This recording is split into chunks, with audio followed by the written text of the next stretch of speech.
Vamos dar continuidade aqui à série de mensagens que nós estamos ministrando. Para quem está conosco hoje pela primeira vez, ou você que nos assiste, é a primeira vez que você está assistindo, nós estamos dentro de uma série de mensagens trabalhando a respeito do tema salvação, que foi o maior presente que Deus deu para todos nós, amém?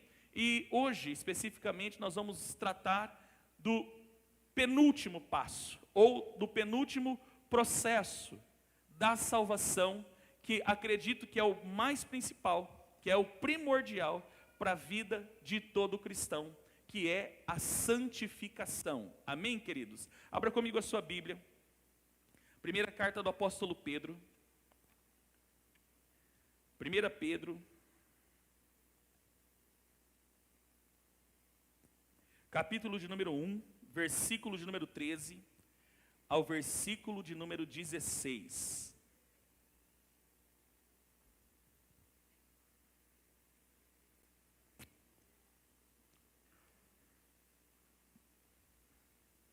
Primeira Pedro, capítulo 1, versículo 13 ao 16, amém? Pai das luzes, nós queremos mais uma vez aqui em oração, pedir ao Senhor agora que o Teu Espírito Santo, Pai, venha nos envolver poderosamente e gloriosamente. Senhor, nós agora nos desligamos de tudo, de todos, e agora, Senhor, nos centramos única e exclusivamente na Tua palavra, porque é a Tua palavra que nos trata, a Tua palavra que nos purifica, a Tua palavra que nos regenera, a Tua palavra que nos restaura, a Tua palavra, Senhor, que nos dá direção. Nós precisamos da Tua palavra, Pai, por isso nós pedimos ao Senhor, fale conosco, Pai, ministra o nosso espírito, Senhor, venha nos confrontar nesta manhã, para que nós possamos ser transformados na imagem de Cristo Jesus. Leve nosso pensamento cativo à obediência de Cristo, e Senhor, que os nossos corações e o nosso espírito esteja totalmente disponível e acessível ao tratar do Teu Espírito Santo. É o que nós oramos em nome de Jesus. Amém. Amém, amados. 1 Pedro, capítulo de número 1, versículo de número 13 ao versículo 16, nos diz assim: assim sendo, estai com a mente preparada, prontos para agir, alertas, depositai toda a vossa esperança na graça que vos será outorgada, na plena revelação de Jesus Cristo. Como filhos da obediência, não permitais que o mundo vos amolde as paixões que tinhas outrora, quando vivíeis na ignorância. Porém, considerando a santidade daquele que vos convocou, tornai-vos da mesma maneira santos em todas as vossas atitudes, porque está escrito: sede santos, porque eu sou santo. Amém, amados? Amados, nós temos, ao longo dessas últimas mensagens, se não me falha a memória, acho que hoje é a 5ª mensagem a respeito desse tema.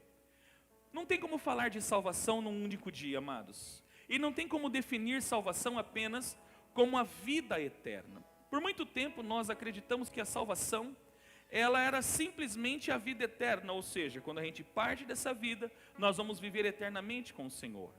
Porém, para chegarmos lá na vida eterna, que nós chamamos dentro da teologia da salvação de glorificação ou de ressurreição, existem todos os processos da salvação. E um dos maiores erros é não nos atentarmos a esses processos. Então nós vamos aqui fazer aqui uma resenha de tudo que nós temos ministrado nos últimos cultos. Primeiro, nós fomos salvos da ira e da condenação eterna destinada a todos os homens, amém, queridos? Do que nós fomos salvos? Nós fomos salvos, primeiro, da ira que vai cair sobre todos aqueles que rejeitarem o Senhor, e também da condenação eterna.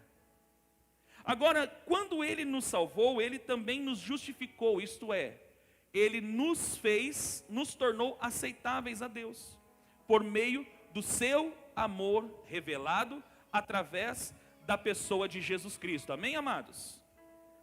Segundo, Deus estendeu sobre o homem a sua graça, enviando o seu único filho para que através do seu sangue, o homem alcance a salvação mediante a fé. Os 3 elementos importantes para a salvação: graça, sangue e fé. Deus estende a sua graça, ou seja, o seu favor imerecido a toda a humanidade, a todos nós. E Ele revela essa graça por meio de Jesus Cristo, quando Cristo apresenta o seu próprio sangue diante do altar do propiciatório celestial, se tornando o pagamento das nossas dívidas e todos os nossos pecados. E agora nós não somos salvos por meio da lei ou por qualquer outro tipo de prática religiosa, e sim por meio da fé.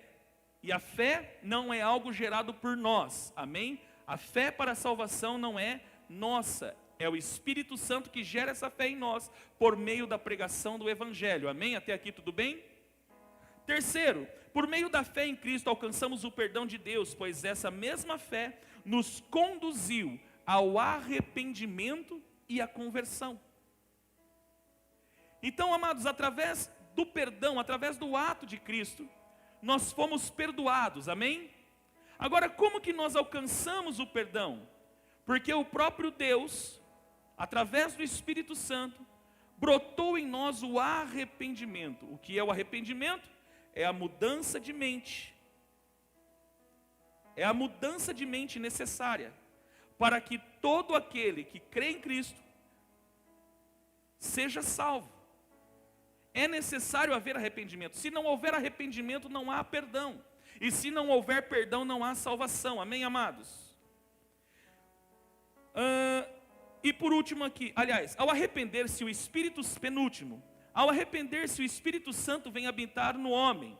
E através da ação do Espírito no homem, o homem se torna uma nova criação. Foi a mensagem da semana passada. Você já foi regenerado, amém, querido? Nós já fomos regenerados, isto é, nascemos de novo. Esse novo nascimento nos levou ao batismo. E o batismo foi a testificação do nosso novo nascimento. Morremos para o mundo, ressuscitamos em Cristo para andarmos em novidade de vida. Amém, amados? E agora vem a mensagem de hoje, a vida regenerada. Quem nasceu de novo aí? A vida regenerada faz com que o homem, agora sendo uma nova criação, viva com exclusividade para Deus, pois a presença do Espírito Santo o santifica para Deus. Aqui é o principal processo, porque aqui fala daquilo que Cristo começou a fazer em nós através do Espírito Santo. Nós nascemos de novo para uma nova vida. Nos tornamos uma nova criação. Agora, como essa nova criação vive? Como essa nova criação se apresenta ao mundo? Como essa nova criação vai viver dia após dia? Porque afinal de contas nós continuamos seres humanos, amém? E como que nós nascemos de novo e como vamos viver? A santificação responde tudo isso. Aqui, nesse primeiro capítulo da carta do apóstolo Pedro, ele vem trabalhando a igreja, mostrando à igreja a importância de viver exclusivamente para Deus. E bem especificamente, aqui no versículo 13 ao versículo 16, é uma mensagem não apenas de exortação, mas um encorajamento para que a igreja pudesse viver exclusivamente para Deus. Eu acredito que o cerne desse capítulo, ou o fundamento, ou o texto principal deste capítulo se encontra no versículo 15 e 16, que nos diz assim: porém, considerando a santidade daquele que vos convocou, tornai-vos da mesma maneira santos. Perceba que ele está falando tornar ele está reportando ao homem, amém? Até então, nós temos explicado à igreja que nada que envolve a salvação tem parte do homem. O homem por si só não pode se arrepender. O homem por si só não pode crer. O homem por si só não pode ser salvo. Então, como que Pedro e até mesmo os outros apóstolos, como Paulo, por exemplo, quando vai tratar da santificação, ele vai reportar isso ao homem, ele vai reportar isso para o ser humano em si, porque aqui nós vamos ver que ele fala de tornar-se, e depois no versículo 16 ele vai dizer ser. Nós nos tornamos e depois somos. Então ele diz: tornai-vos da mesma maneira santos. O homem precisa se tornar santo, mas como que o homem se tornará santo, sendo que ele não tem participação na salvação? Aqui está a questão. Por muito tempo nós acreditamos em livre-arbítrio, e já expliquei aqui, mas vou explicar novamente. Livre-arbítrio é a capacidade do homem de escolher entre o bem e o mal.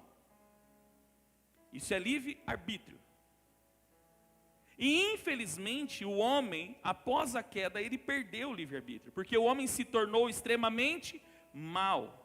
Não existe bondade no homem, ou seja, o homem por si só é incapaz de optar pelo bem ou de optar por sua salvação. Amém, queridos? O homem é incapaz de optar por sua salvação, por causa da maldade que há nele. Como já explicamos na primeira mensagem e na segunda mensagem, não existe bem no ser humano. Existe o quê? Existe o senso de justiça, como já explicamos. Pastor, então se o homem não tem o livre-arbítrio, o que ele tem? Nós temos livre agência. Nós temos a liberdade de agir. Amém, queridos? Então você define onde você quer ir, é assim ou não é? No que você quer trabalhar, o que você quer estudar. Isso é livre agência, é a capacidade do homem de escolher o seu caminho nessa vida. Então o homem, ele tem uma capacidade dada por Deus de escolher: olha, eu vou para a direita, eu vou para a esquerda, eu vou trabalhar aqui, eu vou trabalhar lá, eu vou na igreja aqui, eu vou na igreja acolá, eu vou pertencer à religião A, vou pertencer à religião B, vou pertencer isso, entendeu, queridos? Mas a salvação em exclusividade, o homem não tem capacidade de definir.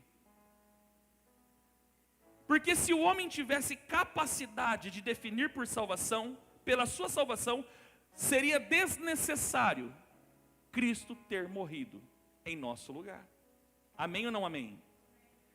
Se o homem tem total capacidade de optar por sua salvação, Cristo então morreu à toa.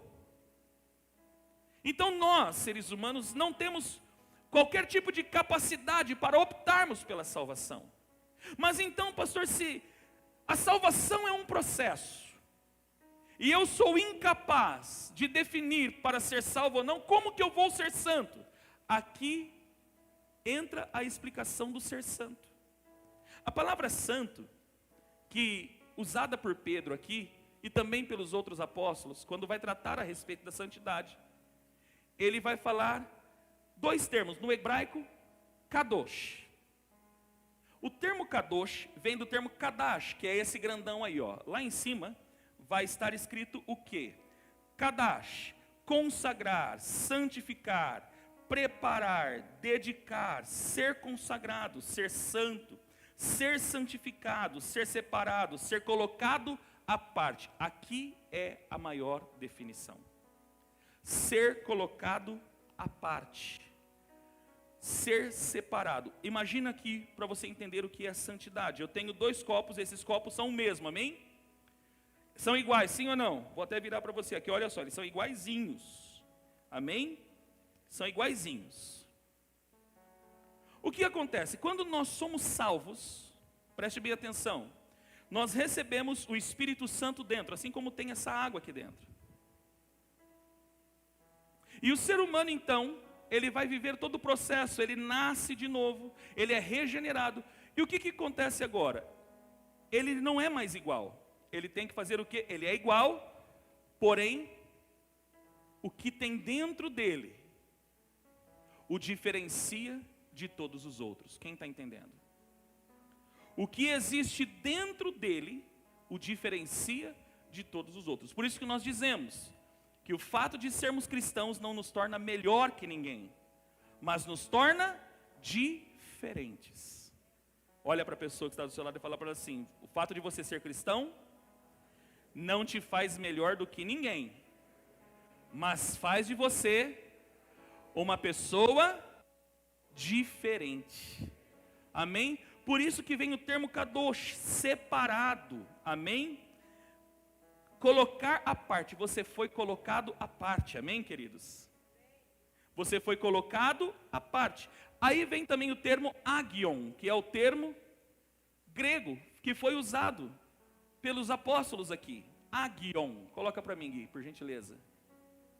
Agion. O que significa a palavra santo em grego?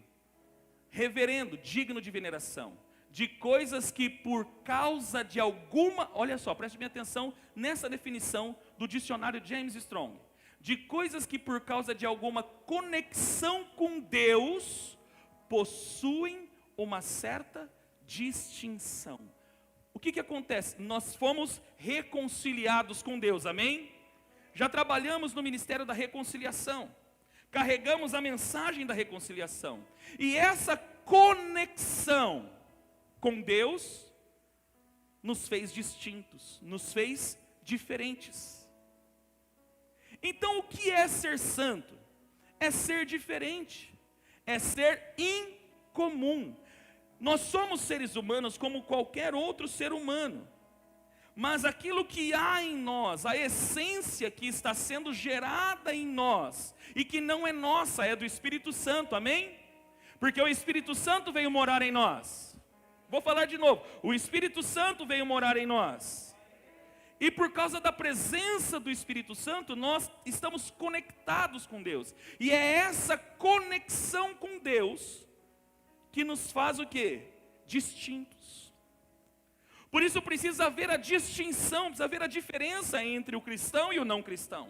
Precisa haver a diferença entre aquele que crê e aquele que não crê.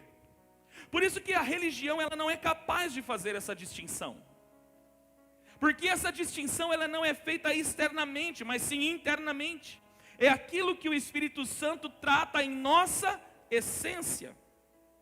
Logo então, o que é a santificação? A santificação é a influência do Espírito Santo em nossa livre agência. Ou seja, é o Espírito Santo trabalhando o meu interior, transformando as minhas atitudes, transformando o meu caráter.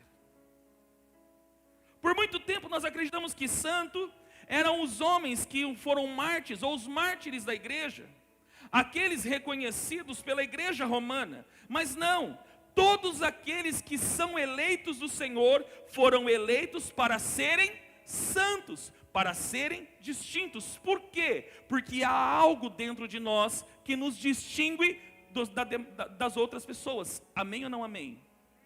Por isso que o cristão ele tem que ser diferente. Por isso que lá em Antioquia, se não me falha a memória, em Atos 9, vai falar dos irmãos que foram para Antioquia. E o comportamento, a maneira como aqueles homens e mulheres lidavam com as coisas, fez com que os irmãos de Antioquia os reconhecessem como cristãos, pequenos cristos. Eram simplesmente imitadores de Cristo. Eram um reflexo de Cristo. Porque eles se tornaram pessoas distintas. Eles se tornaram pessoas diferentes. Então, ser santo é ser diferente, é ser incomum.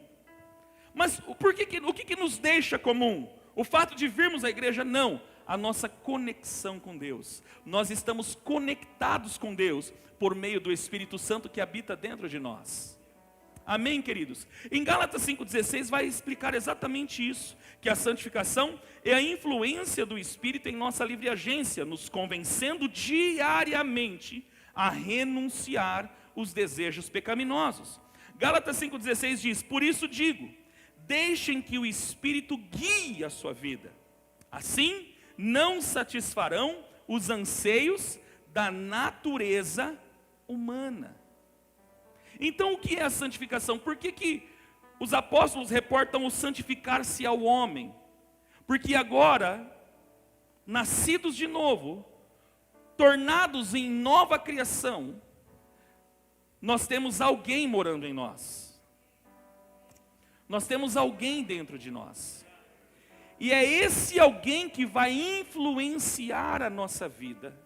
É esse alguém que vai influenciar as nossas decisões. Não é mais a minha carne, não é mais o pecado que habita em mim, amém? Porque eu já fui liberto do pecado, porque eu fui perdoado. Nós somos livres do pecado, então nós não podemos mais ser dominados pelo pecado. Então, se eu não sou dominado pelo pecado, quem influencia as minhas decisões? Quem influencia a minha vida? O Espírito Santo. Então, a santificação nada mais é do que a ação do Espírito Santo dentro de nós, influenciando diariamente a nossa livre agência. Por isso que muitas vezes você está lá assim, vamos imaginar o seguinte, você aparece aquele pecadinho para você pecar. Acontece isso com você diariamente, sim ou não? E aí automaticamente o que acontece com você? Eu não posso, eu não sou dessa linha, eu não vou fazer isso, porque isso não serve mais para mim. É assim que acontece com você? Amém ou não amém? Mas essa é uma decisão sua? Não, é o Espírito Santo que está dentro de você, que faz com que você diariamente renuncie o pecado e viva com exclusividade para Deus. Você foi colocado à parte, você foi separado, você não é mais joio, você é trigo, você não é mais bode, você é ovelha. Amém? Há uma distinção em nós. Agora preste bem atenção, dentro desse versículo 13 ao versículo 16, nós vamos encontrar 4 princípios fundamentais que nos conduz à santificação, que é a ação do Espírito que deve trabalhar em nós. E nós vamos com certeza ter a garantia de que o Espírito Santo está trabalhando em nós, quando esses 4 princípios fundamentais estão em evidência na nossa mente e no nosso coração. Aqui no versículo 13 nós vamos ver o apóstolo Pedro dizendo o quê? Primeiro ponto, assim sendo, estai com a mente preparada. Coloca a mãozinha na sua cabeça e fala assim, tudo começa na minha mente. Amém, queridos? Algumas pessoas perguntam, né? Ai, pastor, por que o negócio que o Espírito está agindo? Não, deixa eu falar para você. Princípios de batalha espiritual. Quem sabe uma próxima série de mensagens a gente trate sobre batalha espiritual. A batalha espiritual, queridos, ela não começa no reino do Espírito, ela começa onde na nossa vida? Na sua mente. A sua mente é um campo de batalha. Paulo vai dizer isso em Gálatas 5,17, quando ele diz que a carne milita contra o Espírito e o Espírito contra a carne. E esses dois se opõem dentro de nós para que não façamos o que desejamos. Então, onde que nasce a batalha espiritual? Na mente. Pastor, porque olha, eu vi uma pessoa que ela estava possessa, endemoniada. O que acontece? Muitas pessoas pensam que endemoniamento é incorporação. Deixa eu falar para você, ninguém pode tomar o corpo do outro. Então por que as pessoas acabam ficando possessas por demônios? O que acontece com essa pessoa? O demônio simplesmente toma conta da mente dela. Por isso que a pessoa desfigura o rosto, desfigura o corpo, entorta a mão, porque a nossa vida, todos os nossos movimentos estão ligados aonde, gente? Vamos lá, vamos pegar aqui. Cadê os irmãos que estudam aí anatomia? Todos os nossos movimentos dependem do quê? Da mente, amém? Então quando... Você que é crente vai entender o que eu estou dizendo. Quando o seu estômago está vazio, o estômago manda mensagem para onde? Estou com... Você viu como é que você é crente? Falou de fome, falou de crente. Porque tudo está ligado à nossa mente. Então todo domínio que pode existir na nossa vida começa na nossa mente. É a influência exercida na nossa mente Então, quando uma pessoa fica possessa, simplesmente o inimigo está usando a mente dela. A pessoa perde a sua capacidade de pensar e o inimigo passa a pensar por ela. Por isso que o inimigo acaba atrofiando a pessoa, acaba batendo a cabeça da pessoa no chão. A pessoa faz coisas que é impossível um ser humano por si só fazer. Mas onde está o domínio da mente? E se existe algo que Deus não vai fazer, é fazer como Satanás faz. É deixar você sem pensar. Porque Deus é um Deus racional. Por isso eu quero ser bem honesto para você. Eu não acredito em manifestações do Espírito. Eu estou sendo bem honesto. Eu acredito na manifestação, amados. Eu sou pentecostal até o tutano. Coloca isso na sua cabeça. Essa igreja é penteca, nós somos do fogo. Aqui é canela de fogo, sapato de fogo. Entendeu? Aqui só tem vaso de Jeová, amém, queridos? Tem, estou falando para você. Eu creio no mover do Espírito. O que eu não creio? Eu não creio em humanismo, onde a pessoa faz um monte de coisa e depois fala, eu não lembro. Se você não lembra, não foi Deus, foi o diabo. Porque Deus não tira a sua mente, Deus não tira a sua capacidade de pensar.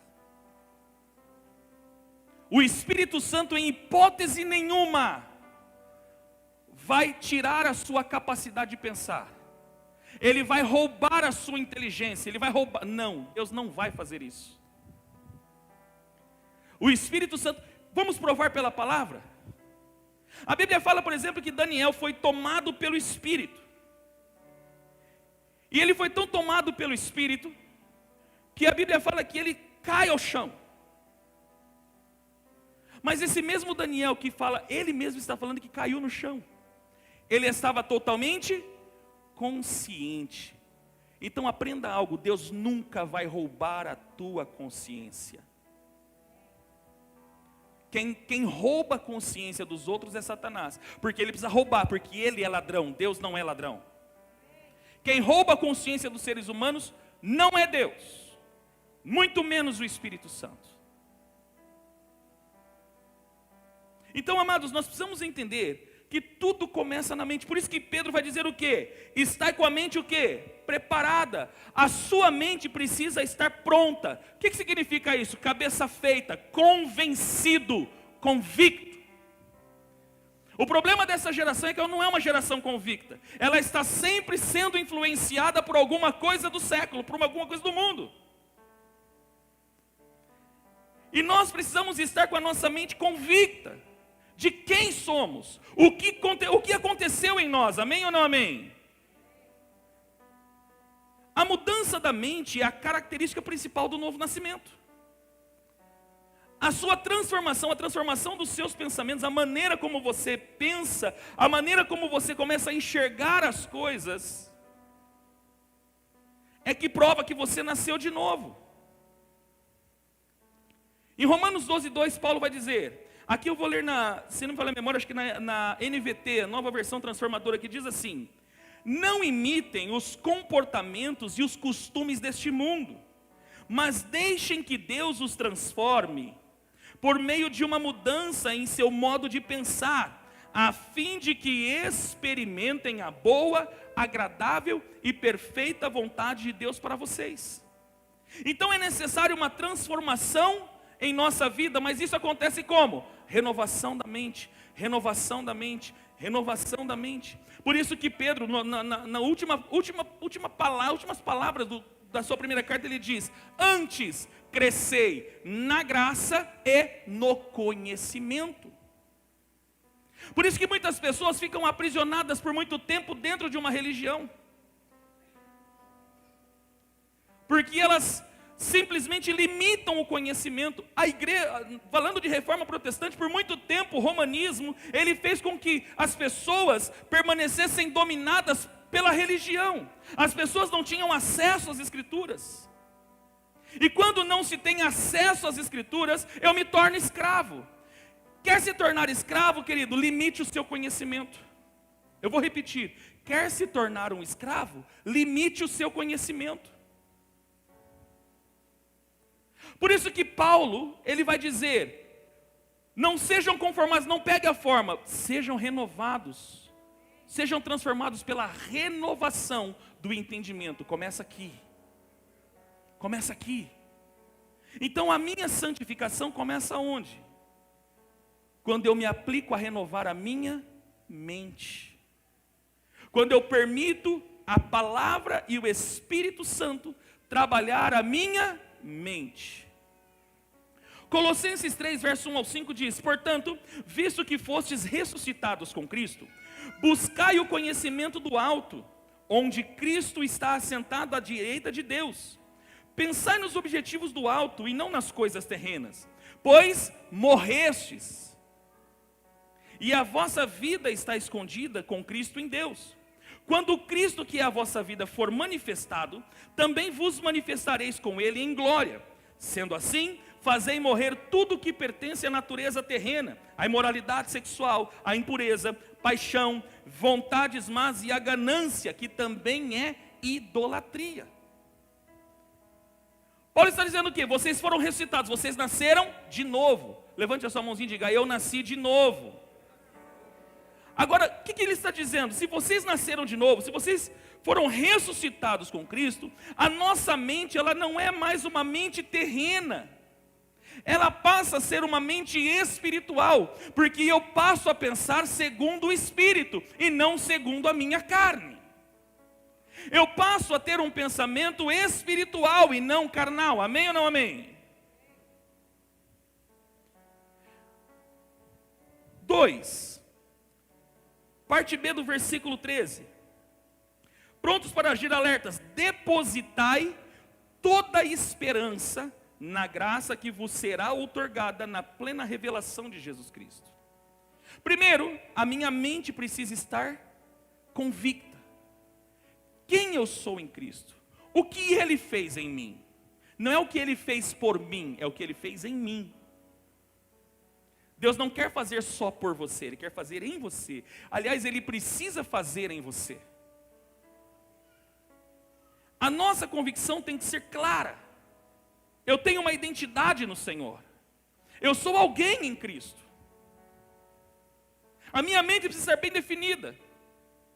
Mas também eu tenho que ter muito bem definido que a esperança do cristão está na revelação da vida eterna.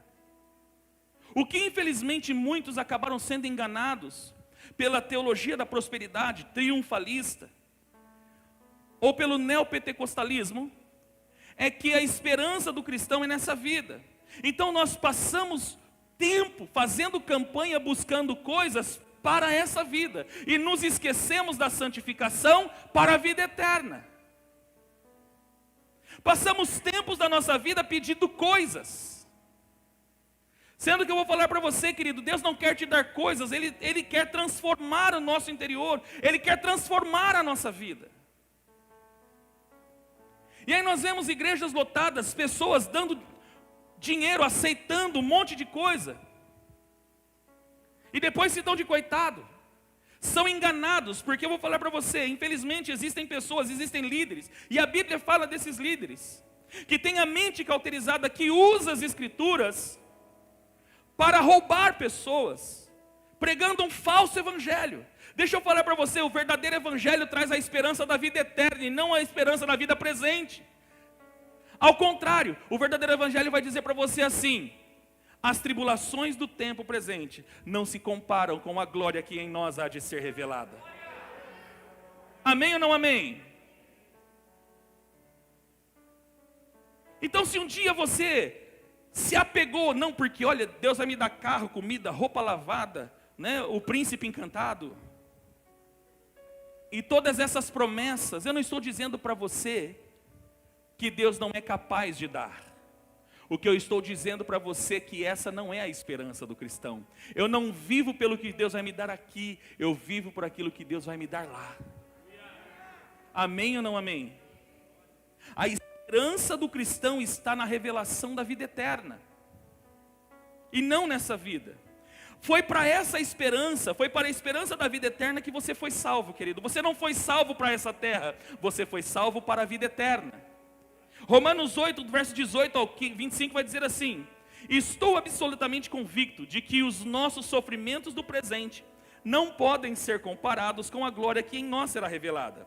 A própria natureza criada aguarda com vívido anseio que os filhos de Deus sejam revelados.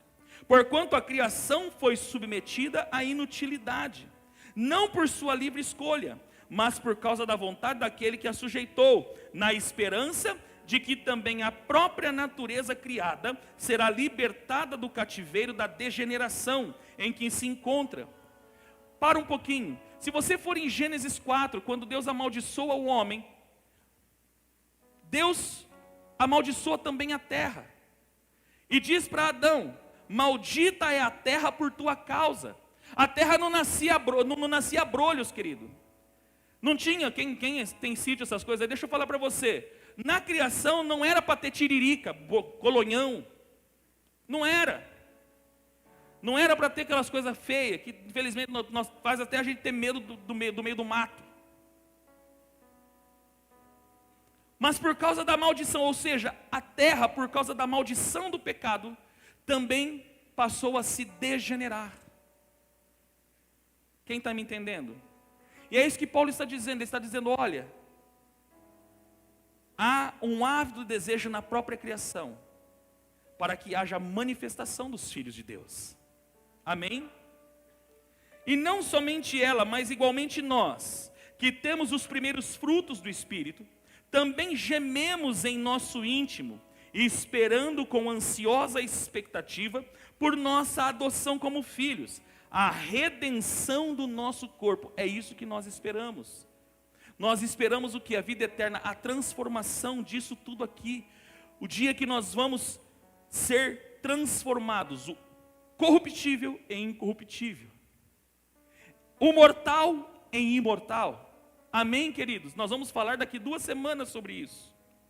Porquanto precisamente nessa esperança fomos salvos. Nós não fomos salvos na esperança, porque nós vamos ter um mundo, nossa, eu vou ter uma vida de marajá. Querido, viu? Você ouviu o evangelho errado. Você quer viver vida de marajá? Outra coisa, querido, Ele não chamou você para viver vida de marajá, Ele chamou você para anunciar as virtudes dEle. Ele te chamou das trevas e te colocou para anunciar a sua maravilhosa luz. Pastor, mas e as coisas que eu preciso?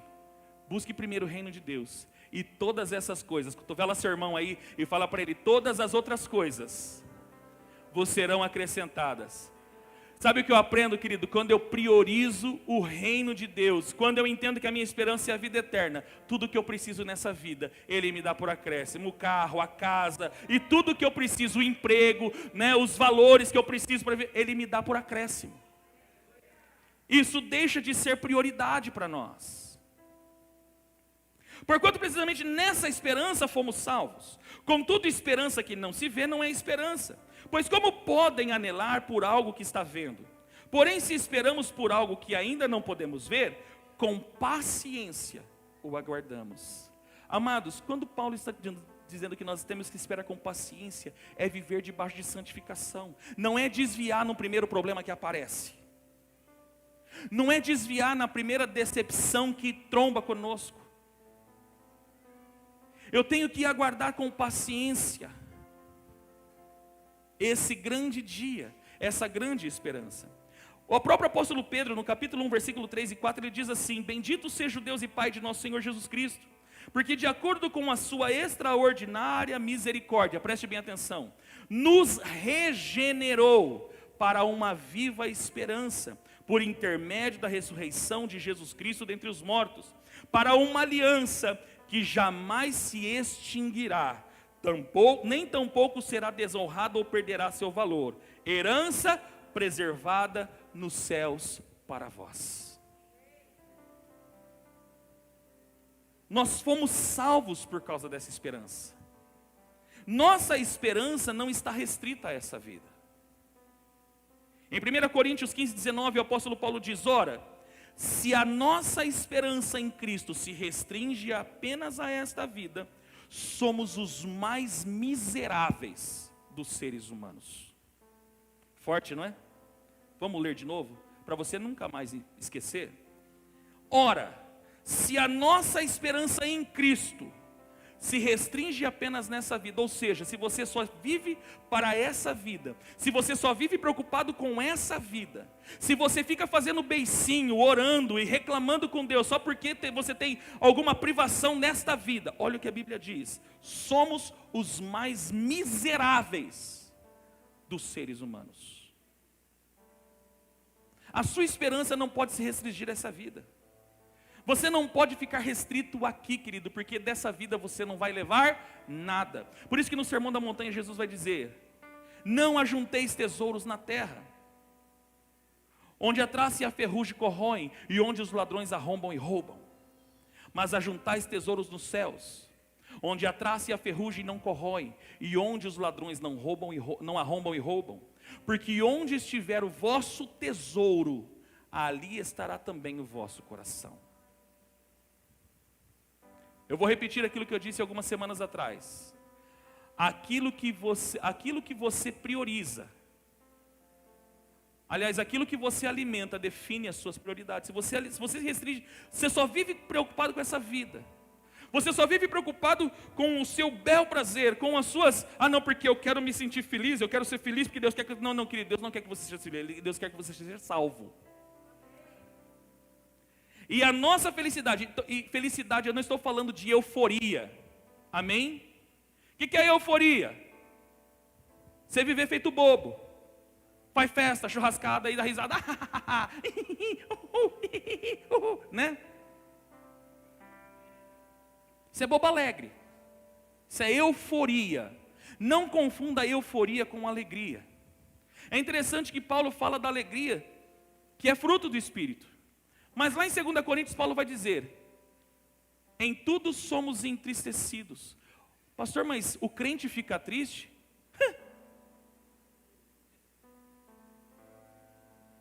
Mas eu não estou falando de viver em tristeza. Nós temos momentos de tristeza. Se a gente perder um ente querido, por exemplo.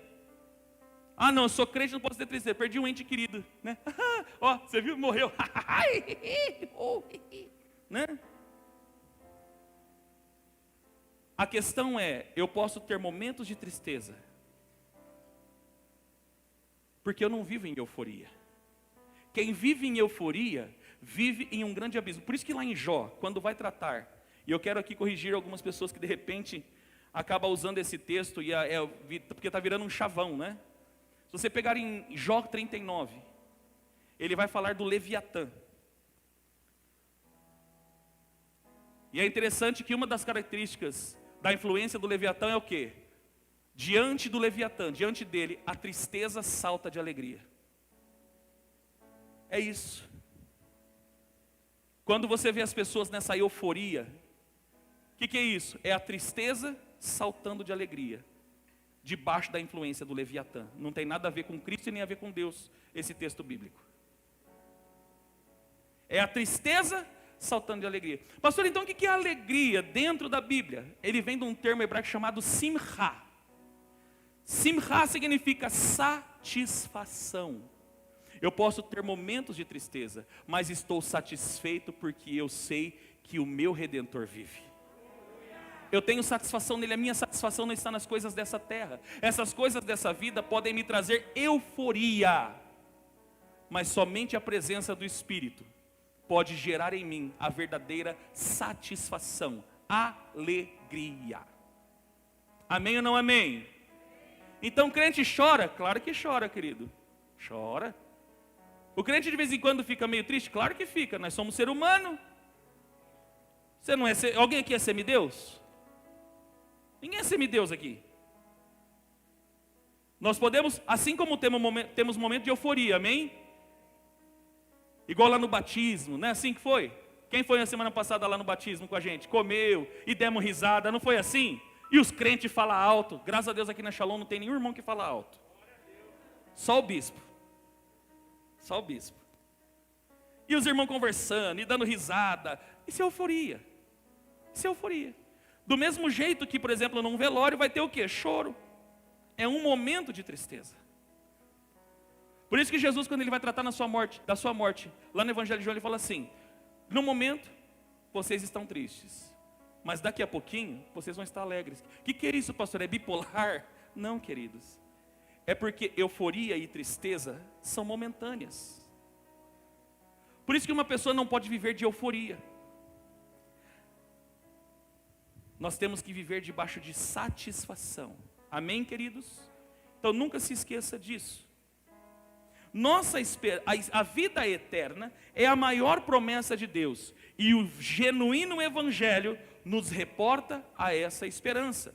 Tito capítulo 1, versículo 1 e 2 diz: Paulo, servo de Deus e apóstolo de Jesus Cristo, para promover a fé que é dos eleitos de Deus e o pleno conhecimento da verdade que conduz à piedade. Fé e conhecimento que se fundamentam na esperança da vida eterna, a qual Deus, que não mente, prometeu antes da criação do mundo.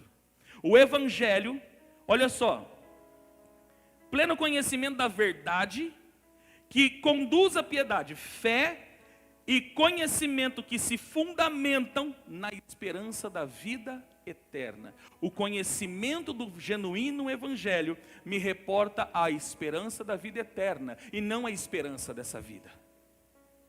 Amém ou não amém? Terceiro, o cristão se torna filho da obediência, e aqui o calo vai começar a apertar. Como é que eu posso dizer que eu nasci de novo, se eu não consigo obedecer a Deus? Amados, se eu ainda obedeço a minha carne, se eu ainda obedeço as minhas convicções pessoais, e não as convicções que a palavra de Deus me define, então significa que eu não nasci de novo. 1 Pedro 1, verso 1 e 2 diz: eu, Pedro, como cristãos fomos escolhidos, aliás, antes disso, como cristãos fomos escolhidos para viver em obediência. Amados, você não foi salvo para viver de qualquer maneira. Eu vou repetir: você não foi salvo para viver de qualquer maneira. Você não foi salvo para viver absolutamente, eu já fui salvo. Como infelizmente existe essa ideia de ultracalvinismo ou hipergraça, essa teologia maldita do século 21. Que diz o quê? Não, eu já fui salvo, não importa o que eu faço. Então, eu faço isso, eu faço aquilo, eu faço aquilo, eu faço aquilo outro, não importa, eu já fui salvo. Porque uma vez salvo, sempre salvo. É mentira! Mentiram para você.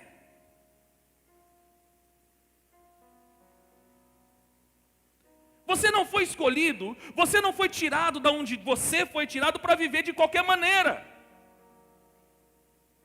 Você foi escolhido para agora. Antes nós éramos filhos desobedientes. Aliás, nós não éramos nem filhos, diga-se de passagem. Mas agora nós somos eleitos para nos tornarmos filhos. E filho que é filho, passa a viver em obediência. 1 Pedro 1, verso 1 e 2 diz: eu, Pedro, apóstolo de Jesus Cristo, escrevo esta carta aos escolhidos que vivem como estrangeiros nas províncias de Ponto, Galácia, Capadócia, Ásia, Bitínia. Deus, o Pai, os conhecia de antemão. Ou seja, nós somos eleitos através da presciência. Deus já sabia. Deixa eu falar para você, querido, Deus sabe quem vai ser salvo e quem não vai ser salvo, tá? Porque Ele sabe tudo. Você não entendeu? Ele sabe tudo. Ele é soberano. E nós vamos entender, queridos, que Ele... então se Ele sabe, por que Ele mandou pregar o Evangelho? Porque o Evangelho é eu e você que tem que pregar. Nós não temos que saber, nossa função é pregar e não saber. Amém? Deus o Pai os conhecia de antemão e os escolheu. E o Espírito os santificou para a obediência. Amados, por que você foi separado? Vamos lá? O que significa a palavra santo? Colocado à parte. Você foi colocado à parte para quê? Para que vamos colocar no meio de um grupo, você seja distinto. Por quê? Esses não obedecem, mas você obedece. E o Espírito o santificou para a obediência e a purificação pelo sangue de Jesus Cristo. Que vocês tenham cada vez mais graça e paz. Ele nos escolheu, Ele nos santificou para a obediência. Ele não santificou você para você, não, eu faço o que eu quero, eu faço do jeito que eu quero, da maneira que eu quero, do jeito que eu quero. Então por que você está aqui? Quando nós pensamos assim, nós anulamos tudo aquilo que Cristo fez na cruz. Jesus é a fonte de salvação para aqueles que obedecem. Hebreus 5, 7 ao 9 diz: durante seus dias de vida na terra, Jesus ofereceu orações em súplicas e em clamor e com lágrimas àquele que podia salvar da morte, tendo sido ouvido por causa da sua reverente submissão. Mesmo considerando o fato de dele ser filho de Deus, aprendeu a obediência por intermédio das aflições que padeceu. E uma vez aperfeiçoado, tornou-se a fonte de salvação eterna para todos aqueles que lhe obedecem. Pastor, e para quem não obedece? Jesus não é fonte de salvação? Não, muitas vezes ele é fonte de recurso. Deixa eu falar para você, para quem obedece, Jesus é fonte de salvação. Mas para quem não obedece, Jesus só é uma fonte de recurso. Por isso que para essas pessoas que não são salvas, para essas pessoas que não nasceram de novo, para essas pessoas que não entenderam ainda o que é ser nascido de novo, para essas pessoas que ainda não entenderam o cerne do Evangelho, Jesus só é a fonte de recurso, por isso que ela vira pedinte. Por que você vai na igreja, né, como aconteceu na pandemia? Quer ver como o ser humano é pedinte? O que você mais via nas redes sociais durante a pandemia? Para quem ir na igreja? Para rezar, pedir a Deus, pede em casa. Mas eu não me reúno como igreja para pedir, irmão. Eu me reúno como igreja porque eu sou o corpo de Cristo. A igreja é o corpo de Cristo. E é no corpo de Cristo, é na unidade do corpo que Deus ordena a sua bênção. Eu não venho na igreja para pedir. Eu não venho na igreja para ficar pedindo. É para pedir, pede em casa, legal, pede. Mas por que as pessoas pensam assim? Porque Jesus não é fonte de salvação, Jesus só é fonte de recurso. Eu sei que Ele pode, então eu peço para Ele. Não faça de Jesus a sua fonte de recurso, querido. Faça Ele da fonte da sua salvação. Obedeça a Ele. Como filhos, devemos obediência a Deus. Você é filho, amém? A Bíblia fala que por causa do perdão e da regeneração, nós nos tornamos filhos. Agora, filho que não obedece não pode ser filho. Olha o que diz Hebreus 12, 7 e 9. Suportai as dificuldades, aceitando-as como disciplina. Deus vos trata como filhos. Ora, qual o filho que não passa pela correção do seu pai? Mas se estáis sem orientação, da qual todos se têm tornado participantes, então não sois filhos legítimos, mas bastardos. Além do mais, tínhamos nossos pais humanos que nos educavam, e nós os respeitávamos. Quanto mais devemos toda a obediência ao Pai dos Espíritos, para então vivermos. Nós precisamos aprender o valor da obediência. Amém?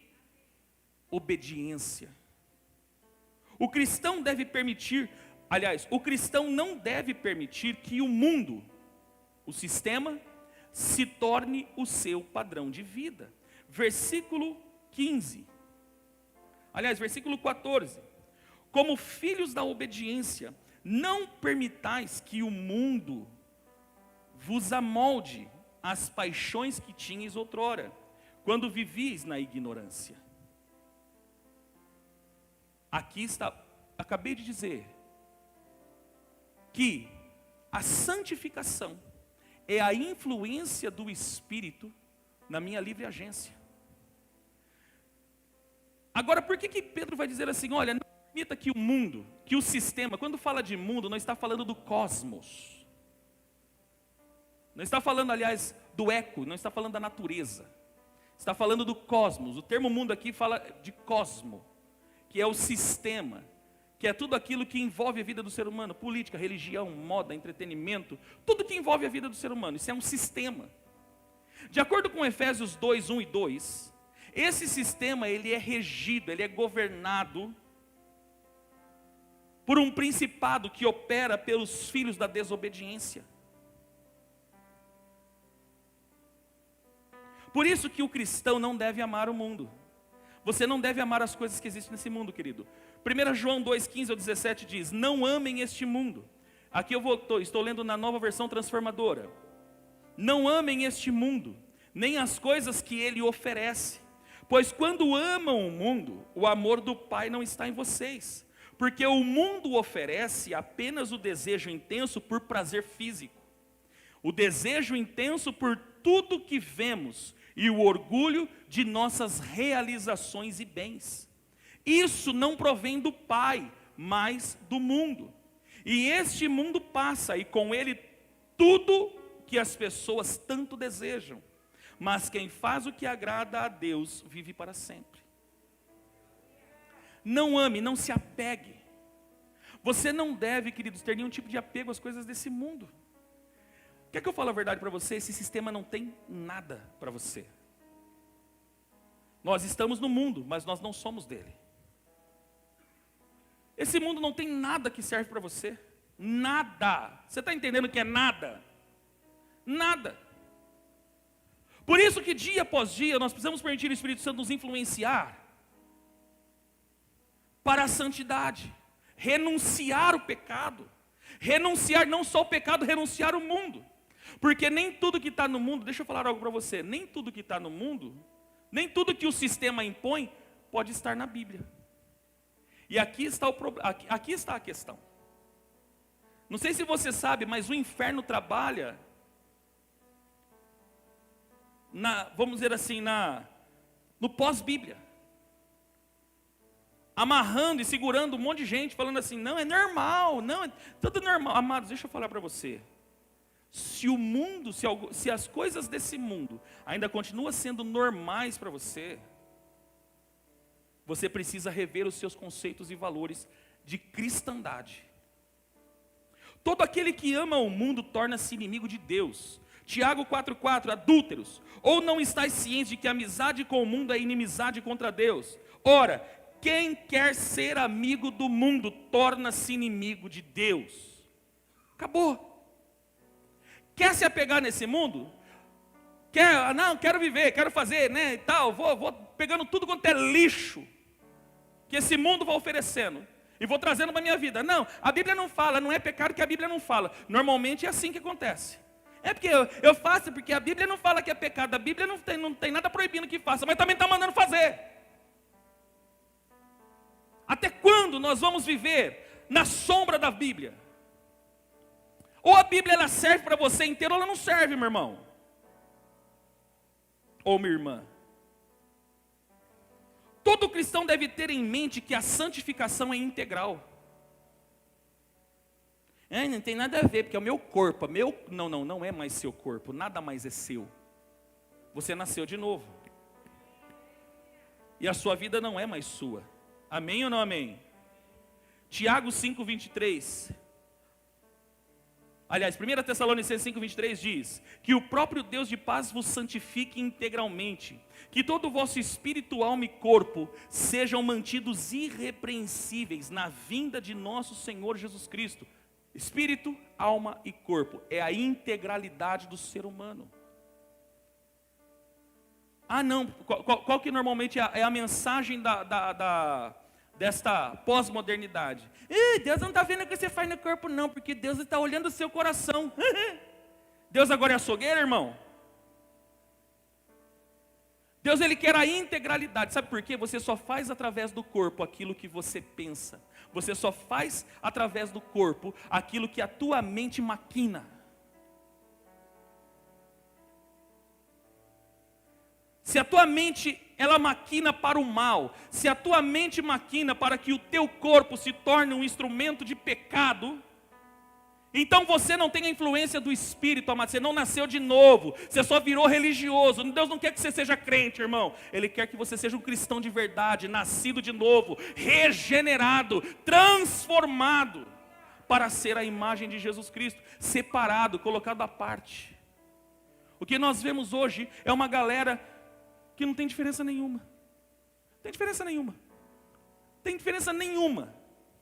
Não se distingue de forma nenhuma.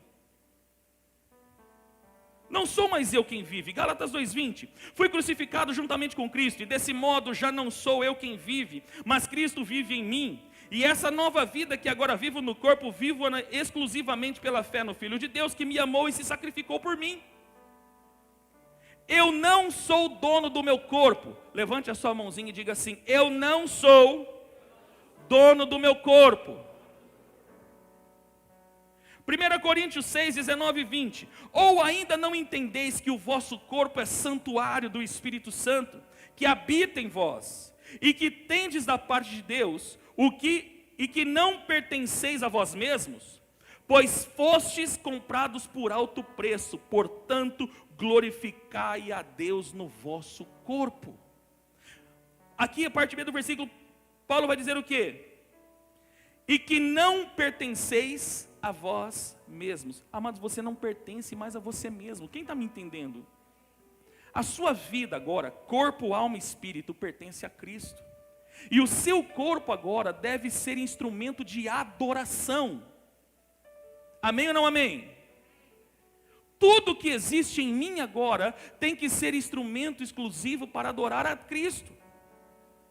Por isso que Paulo em Romanos 12, 1 ele diz que nós devemos apresentar, rogo-vos irmãos que apresenteis os vossos corpos como um sacrifício vivo, santo a Deus, que é o vosso culto racional. Culto racional. É o meu corpo que eu tenho que apresentar diante de Deus. Aí o que acontece? Quando nós tratamos de santidade, surgem as questões comuns. É verdade ou não é, gente?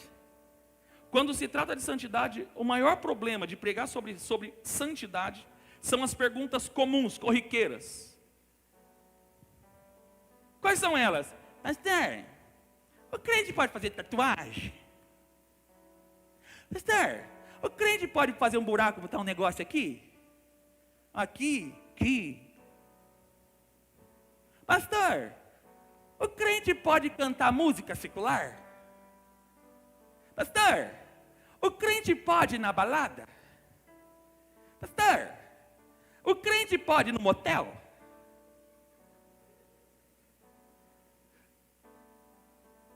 Pastor, o crente pode... Isso é verdade ou não é, gente? Pastor, o crente pode celebrar Halloween? Pastor, o crente pode fazer não sei o que, não sei o que? É as perguntas comuns. E sabe por que as pessoas sempre estão em busca de uma resposta? Não é porque querem agradar a Deus, é porque querem satisfazer os seus interesses. Vou dar só um conselho para encerrar essa mensagem. Não vou falar para você que pode ou que não pode. O que eu quero dizer para você aqui, aqueles que foram santificados, devem passar tudo o que vai fazer pelo filtro das Escrituras.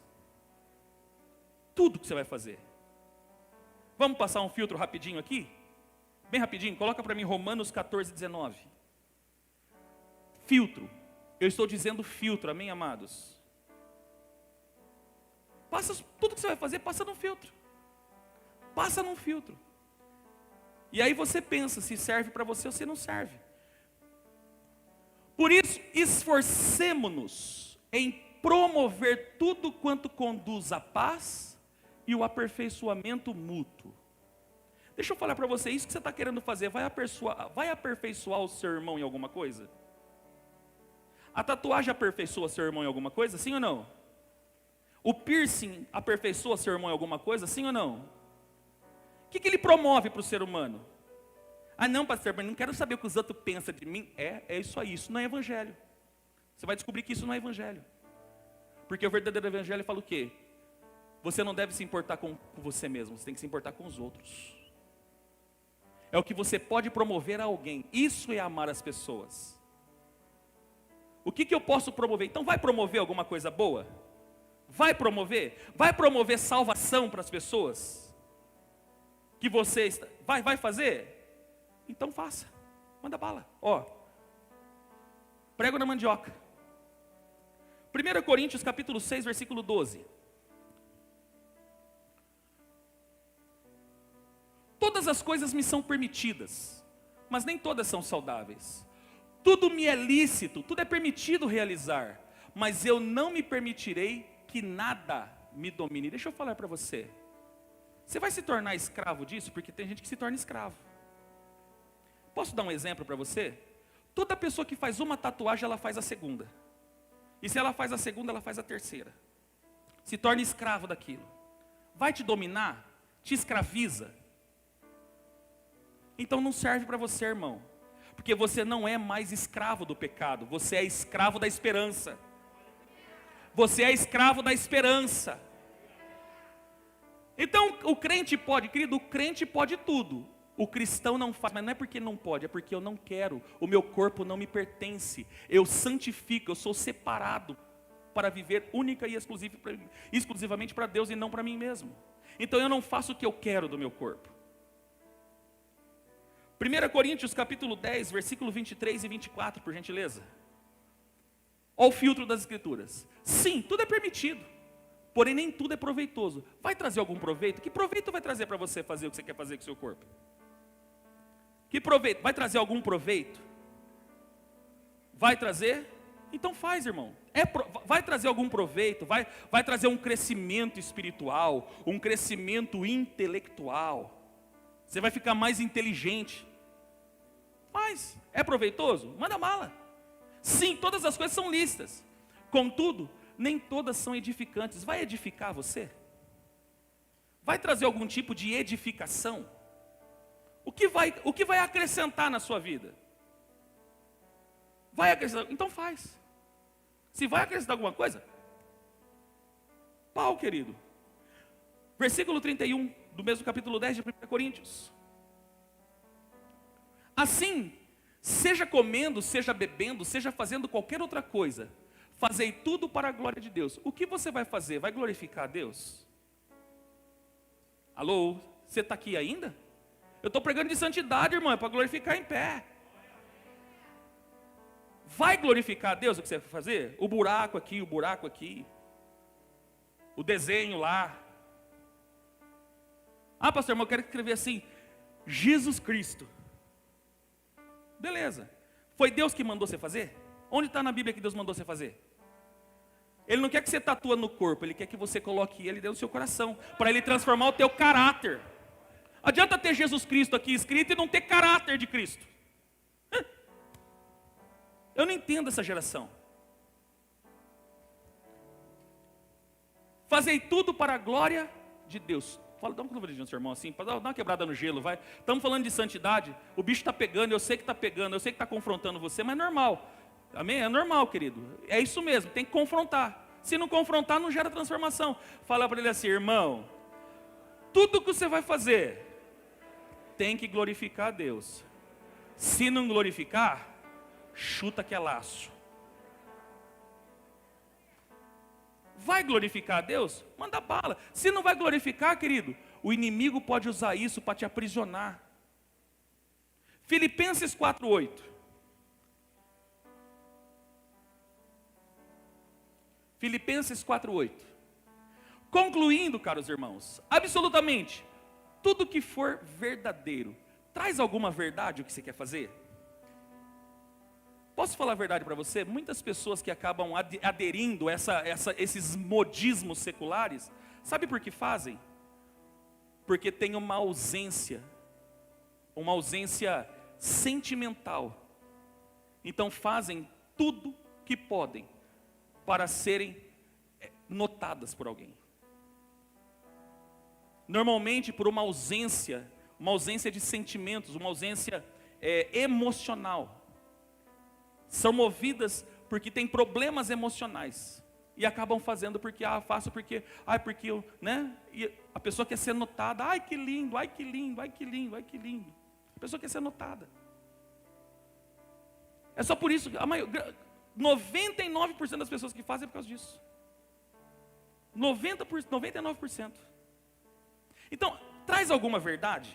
Vai estabelecer alguma verdade? Quer mais? Tudo que for honesto, vai revelar qualquer tipo de honestidade? Tudo que for justo, vai aplicar justiça? Você vai ser mais santo com isso? Tudo que for puro, vai purificar você? Vai trazer qualquer tipo de pureza? Tudo que for amável, tudo que for de boa fama, é de boa fama, vai fazer com que as pessoas te bendigam? Se houver algo excelente ou digno de louvor, nisso pensai. É isso, esse é o filtro. Pensa naquilo que vai agradar a Deus, que vai trazer verdade, que vai trazer honestidade. É nisso que você tem que pensar. Afinal de contas, você foi chamado para ser santo. E por último, 1 Tessalonicenses 5:22. Afastai-vos de toda forma de mal. Toda forma. Ele não está falando de pecado. Está falando de mal. Eu vou dar um exemplo para você. Posso dar um exemplo? Você me permite, sim ou não? Quer ver o que é forma de mal? O que você pensaria se você estivesse passando numa determinada avenida e visse o bispo Rodrigo sentado na porta de um bar? Alô, você está aqui ainda? Aí entra o quê? O senso de justiça, né? Eu acho que tudo é normal, mas ver o bispo na porta do bar é um absurdo. Nossa, o bispo, olha que absurdo, absurdo, absurdo, meu Deus do céu. Ai, onde já se viu? Na porta do boteco. Mas por quê, pastor? Eu estou tomando Coca-Cola. Mas por que as pessoas, por que traz, eu sei que você deve ter ficado com aquele sentimento assim, né? Meu Deus, mas por quê? Porque no fundo você sabe que aquele ambiente não é para você. É forma de mal. Isso, eu estou falando do bar, então isso reporta também a balada. O que tem na balada? Tem louvor? Tem louvor na balada, irmão? Aí sabe o que acontece? Para satisfazer a galera de hoje, vamos fazer balada gospel, vai fazer na casa do chapéu.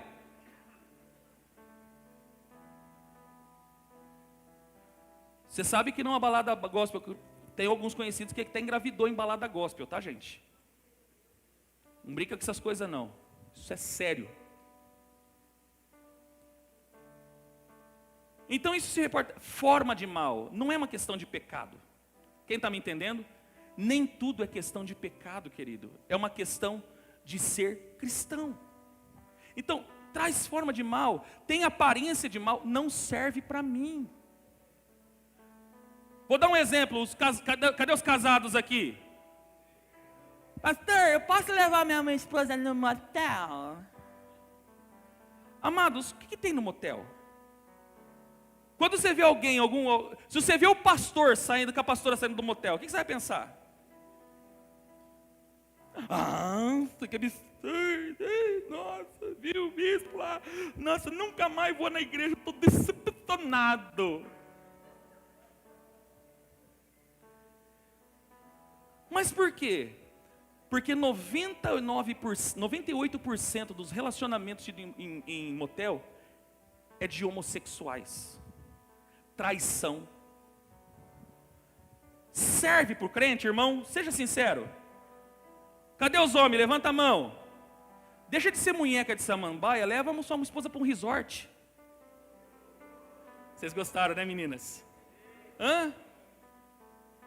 Se você for do primo rico, leva lá no como é que chama lá, no Santa Clara. Se você não for do primo pobre, você vai no Santa Elisa mesmo, que paga bem pago. Mas sabe, eu não sei porquê. Tem, não é essas questões. Nós precisamos entender o seguinte, queridos. A vontade de Deus é a nossa santificação. Amém ou não amém? 1 Tessalonicenses 4:3, a vontade de Deus é esta, a vossa santificação. Eu tenho que ser santo em tudo. Pastor, o pastor não fala da música. O crente pode, música, né? Música secular, porque hoje nós temos visto até mesmo dentro de igrejas, de plataformas dentro de igreja, pessoa cantando música secular. Até cantores conhecidos, cantando música secular em cima dos púlpitos, em cima das plataformas. Pastor, pode? Amados, eu vou falar para vocês, isso aqui é 4 paredes, você pode o que você quiser dentro das 4 paredes. Mas o cristão deve? Não. Vou te dizer o porquê. Quero só te dizer um princípio, por que você não deve. Coloca para mim 2 Coríntios, capítulo 6, do versículo 14 em diante. Para não deixar nenhuma sombra de dúvida. Jamais vos coloqueis em julgo desigual com os descrentes, pois que comunhão há justiça com a injustiça? Ou que comunhão pode ter a luz com as trevas? Que harmonia entre Cristo e Belial? Que parceria pode se estabelecer entre o crente e o incrédulo? Ou que acordo pode existir entre o templo de Deus e os ídolos? Porquanto somos santuários do Deus vivo, como declarou o próprio Senhor, habitarei neles e entre eles caminharei, serei o seu Deus e eles serão o meu povo. Amados, como que eu vou trazer para a minha vida canções de gente que faz a cabeça no inferno? Consagram suas músicas a demônios, em terreiros. E aí o crente fala, eu vou lá cantar na igreja. Vou botar no carro para me ouvir. Dá para ter associação? Eu pergunto para você. Você vai me responder, não eu vou te responder. Dá para se associar? Ah, mas é a música, sabe? É MPB, tá tudo bem. A maioria dos cantores, 100% dos cantores de MPB são bruxos. Ligados à bruxaria. Fazem a cabeça no inferno para poder compor. Submetidos a drogas, a bebidas e tudo quanto é tipo de coisa. E aí o crente vai lá, é normal. Continua, irmão, manda o pau. Não sou eu que vou falar para você não fazer. Eu não estou aqui para te ensinar. Eu não estou aqui para te proibir e falar para você o que você deve e o que você não deve. Eu estou aqui para te ensinar o Evangelho. E o Evangelho diz que você foi escolhido para ser santo. Diga para o seu irmão, fala, o Evangelho diz que você foi escolhido para ser santo. E ser santo significa não ter nenhum tipo de associação com este mundo. Fim de conversa. Acabou. Ah, pastor, não concordo. O problema é seu, querido. Se vira. A vontade de Deus é esta, a vossa santificação. Sem a santificação, e aqui eu encerro a mensagem. Sem a santificação, ninguém verá o Senhor. Por isso não adianta você aceitar Jesus na igreja e achar que você vai para o céu, irmão. Se você não viver o processo da santificação, você não vai ver o Senhor. Hebreus 12:14. Esforçai-vos para viver em paz com todas as pessoas e em santificação, sem a qual ninguém verá o Senhor. Sem a santificação, se você não passar pelo processo da santificação, se você não se submeter ao processo da santificação. Pastor, como que eu faço? É simples, deixa o Espírito Santo guiar você. Seja um pouquinho mais aplicado nas Escrituras. Seja um pouquinho mais aplicado nas Escrituras, você vai conhecer a vontade de Deus. Seja um pouquinho mais comprometido com as coisas de Deus. Porque tudo aquilo que você alimenta é aquilo que te governa. Como você vai ser santo se você só alimenta a podridão desse mundo na sua vida? Sem a santificação. Olha, eu quero afirmar e deixar bem claro. É a Bíblia que diz. Sem a santificação, ninguém verá o Senhor. Então não adianta levantar a mãozinha, aceitei Jesus. Não adianta fazer discipulado, não adianta batizar. Se não nascer de novo e não for santo, esquece. Não dá para pular processo. Deus não pula processos. Quem está me entendendo? Deus não pula processos. E a santificação é o principal processo. Porque a santificação, pastor Wellington, fala do meu hoje. Fecha os seus olhos. O seu hoje é santo ou não? O Espírito Santo tem influenciado as suas atitudes ou não? Ou você vai por suas convicções pessoais? Ah, pastor, eu tenho a minha convicção e eu já penso assim, eu penso. Se você pensa, querido, glória a Deus. Eu não estou falando do que você pensa, eu estou falando do que o Espírito Santo ministra em você. Porque o que eu penso é morte. Romanos 8, o apóstolo Paulo diz que os pensamentos da carne é morte. Mas os pensamentos do Espírito é vida. Então há um conflito aqui. Há um conflito aqui. Deixa eu perguntar para você, e você precisa responder para você mesmo. Quem tem influenciado a sua vida? O Espírito ou o mundo? O que tem influenciado as tuas decisões? O Espírito ou o mundo? O que tem influenciado as suas atitudes? O Espírito ou o mundo? O que tem influenciado os seus pensamentos?